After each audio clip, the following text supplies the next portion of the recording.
Tengo una invalidez total permanente, pero a mí me gusta estar, colaborar y estar, como soy un poco inquieto, pues me gusta estar siempre moviéndome a hacer algo.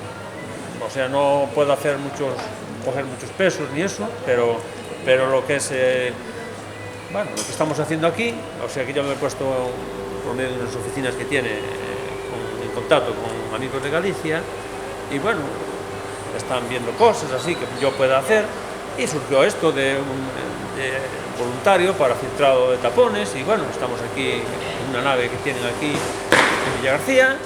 Yo no estaba trabajando, estoy bastante enferma, caí en una depresión y vine a buscar una solución para animarme.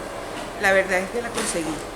Me ha subido mucho el ánimo, he conocido mucha gente aquí, me he sentido muy útil porque ayudo a gente, sobre todo con los tapones, que es para ayudar a gente que está más necesitada y he salido de mi depresión y le agradezco mucho a Amigos de Galicia.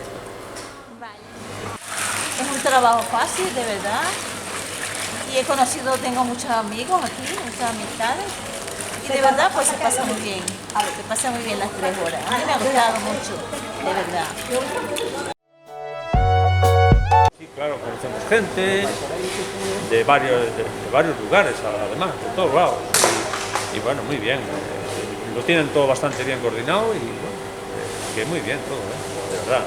Es una experiencia que yo, la verdad, por esta circunstancia de encontrarme ahora en esta situación así, y bueno, a mí también, y a mí mi actitud también es de colaborar y de ayudar en todo lo que pueda, pues yo ahí estoy para lo que sea, en lo que pueda, ahí estamos. Es una ayuda a conocer gente de diferentes partes y bien, la pasamos súper. Colaboramos en mucho, en lo que haya que hacer. Oportunidad de que nos den para estar, igual, aceptaría.